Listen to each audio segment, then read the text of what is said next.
welcome back. Thanks for joining me for a garden episode. It is aerial view garden tour time. Let's get started. First is that I have mulched the entirety of the garden. It wasn't originally planned to be this way. I was just going to mulch this side over here, but went ahead and did everything, which I hope will help with weed breakthrough as the season progresses. But the whole area of the garden has now been mulched. I am going to move this compost bay into this one to free up this area as the season goes. I really do hope that at the end of the season or beginning of next season I have a good amount of compost. As well over here, the rose bush has been trained, so it's going to flow along the deck this season. I do hope I get a lot of good blooms from that. I'm going to be getting a raised bed to put in between this onion bed and the aronia berries. And so the two pots that were here have been moved back here, and then the bed will go here, and that's where I plan to put my cucumbers for the season. So in some of my containers for my sweet peppers that I planted, I noticed that the soil was not drying out, which was really weird. I used the same mix with everything, so the mix wasn't any different than before. And when I had planted the sweet peppers or potted them up the first time, they were fine. But when I got to the second pot for them, I noticed that the soil was just wet. What I ended up doing was potting the peppers into a mixture which contained more cocoa coir and more peat moss, hoping to dry them out. So I hope that that helps them, because it definitely wasn't going to benefit the peppers at all staying in a soil that was super wet. I also wanted to separate my sunflowers. I put 2 seeds in each container, and I didn't want them to have their roots too entangled with each other. We are still getting some frost, so I'm not able to put them out just yet. So since they have like maybe a week or 2 left in the containers, I decided to pot them as well and separate them out so that they were growing in their own larger containers. My sweet potato slips, it was kind of 50-50 with the slips themselves.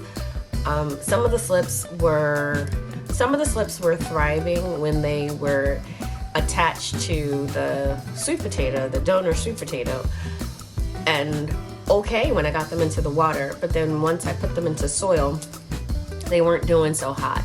So I made the decision with the sweet potatoes slips to buy different varieties that I could find online. So I ordered from Gurney's, and I'm going to get one that has a purple outside but an orange inside, and one that is an orange sweet potato, like with your regular brownish orange skin and orange on the inside, since the orange sweet potatoes were the ones where I really didn't get any slips from. The purple skin and purple flesh sweet potatoes did fine. I have a whole tray of those, which are looking really good. Unfortunately, the orange ones just didn't work, and I think the volume of slips that I needed didn't work, so I went ahead and purchased some slips for that as well. With my ginger, I was very happy. Ginger finally sprouted, so I have about 3 to 4 sprouts off the ginger, and I know more to come. In the last video, I had a bunch of sprouts that had begun to come up off of the ginger, so I'm not sure what I did right this time, and I'm happy that I did do something or changed it, but they're all starting to sprout, which is good news. Still none on the turmeric, so for the turmeric, I decided that I was going to also buy some slips, or not slips, excuse me, some plants. So I ordered my turmeric slips from Baker Creek, and I got 2 of those just to see if I can keep those 2. It might have been better to wait a little bit on purchasing the turmeric plants, but our weather's supposed to warm up within the next couple of weeks, so at least I can get them outside and get them in to some warmth from the actual sun versus trying to mimic it in the greenhouse. I know going forward that turmeric is something that I should probably just wait and do in the warmer months and potentially buy it. I did get all except for the Cherokee Purple with my tomato seedlings to sprout. So I have 16 different tomatoes currently that are in the first wave that'll be going out sometime in May. Where I am in New Jersey, you really don't want to plant outside permanently until after Mother's Day, and Mother's Day is May 8th this year, so they only have a couple more weeks to go inside. But I will be planting the first 16, and then I have plotted out my garden area so that I can do 34 different tomatoes. So I'm going to put another 18 tomatoes into the garden. I'm going to do 2 of each variety with the exception of the black strawberry and the Buratino or Pinocchio tomato.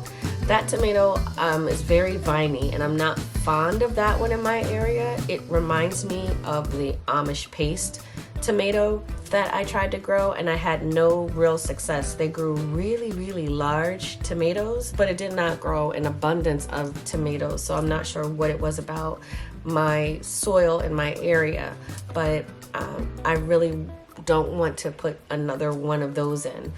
I did go in and again purchase seeds from Baker Creek, and I ordered this tomato called Orange Accordion, and it's a really large and big orange tomato which appealed to me, so I'm going to grow that in place of the second Buratino tomato. But the seedlings are doing great, and they're getting prepped for going outdoors.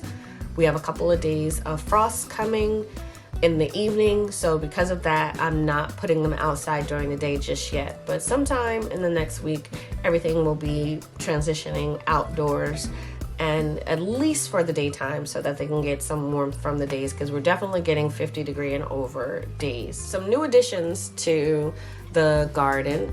I did get an outdoor rain gauge. I want to keep a better eye on how much rain I'm getting. One for the water barrels. I have 2 55-gallon water barrels in the backyard, and I like to use those for the chickens. I like to use it for watering the garden to cut back on how much water that I'm using from public resources. So I do have this rain gauge. It is a frog. I like to call it a goki for our family, but I do have this light up rain gauge. It's solar powered, so I'm really stoked about that. But that's the update for the garden this week. I hope the new format was enjoyable. As always, thanks for sticking to the end, and thanks for watching.